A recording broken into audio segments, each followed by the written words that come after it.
Tutup mata Anda. Bayangkan sebuah akhir yang bukan merupakan awal. Selama ini kita diajarkan bahwa kematian adalah sebuah pintu menuju ruang pengadilan yang agung, di mana setiap air mata akan dihapus dan setiap darah yang tumpah akan dibayar. Namun, bagaimana jika pintu itu tidak membawa Anda kemanapun?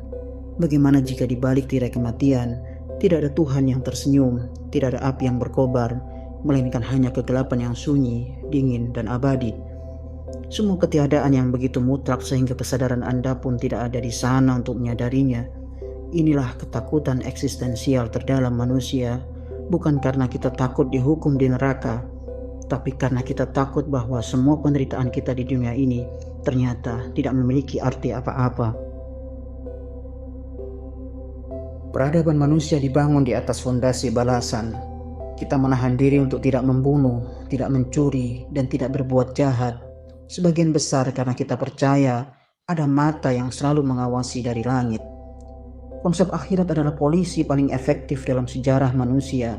Namun, jika kita mencabut konsep itu, apa yang tersisa dari moralitas kita? Jika akhirat tidak ada, maka moralitas hanyalah kontrak sosial yang rapuh, sebuah saran yang bisa dilanggar kapan saja oleh mereka yang cukup kuat untuk lolos dari hukum dunia. Tanpa pengadilan surgawi, dosa hanyalah sebuah kata tanpa taring. Manusia akan dipaksa berdiri di depan cermin, menatap wajah aslinya tanpa topeng kesalehan, dan menyadari bahwa satu-satunya yang mencegah mereka menjadi monster hanyalah rasa takut pada sesama manusia, bukan pada Tuhan. Inilah bagian yang paling menyakitkan bagi nurani kita. Jika akhirat tidak ada, maka dunia ini adalah sebuah panggung sandiwara yang sangat kejam. Pikirkan tentang para diktator yang membantai jutaan orang lalu mati dengan tenang di masa tua mereka dalam kemewahan. Pikirkan juga tentang para koruptor yang merampas hak fakir dan miskin, tidak pernah tersentuh hukum hingga napas terakhir mereka. Jika tidak ada akhirat, itu berarti mereka menang. Tidak ada penebusan, tidak ada pembalasan. Di sisi lain, seorang pahlawan yang mengorbankan nyawanya demi orang lain akan berakhir di tempat yang sama dengan seorang pembunuh berantai, menjadi debu yang tidak bernyawa. Tanpa akhirat, keadilan hanyalah sebuah anomali, sebuah kebetulan yang jarang terjadi di tengah alam semesta yang buta dan tuli terhadap jeritan manusia ini. Ketiadaan akhirat seringkali dipromosikan sebagai kebebasan total. Hiduplah sesukamu, karena ini satu-satunya kesempatanmu, kata mereka. Namun, kebebasan tanpa akhirat adalah kebebasan yang menyesakkan. Tanpa makna di luar dunia material, manusia akan menjadi makhluk yang sangat rakus dan terdesak.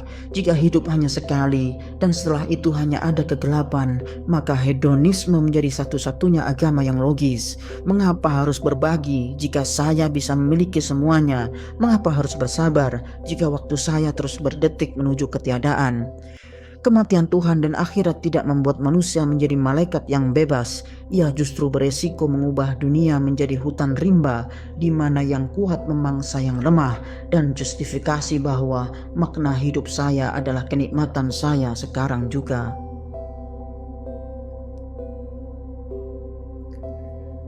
Pada akhirnya, kita membenci ide ketiadaan akhirat bukan karena ide itu salah, tapi karena ide itu terlalu jujur untuk kita tanggung.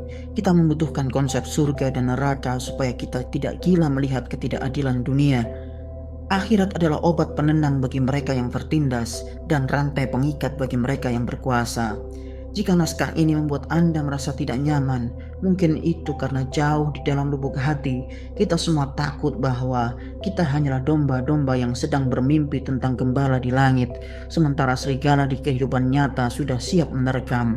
Pertanyaannya bukan lagi apakah akhirat itu ada, tetapi sanggupkah Anda menjadi manusia yang baik jika Anda tahu bahwa tidak akan ada hadiah untuk kebaikan Anda di akhir nanti.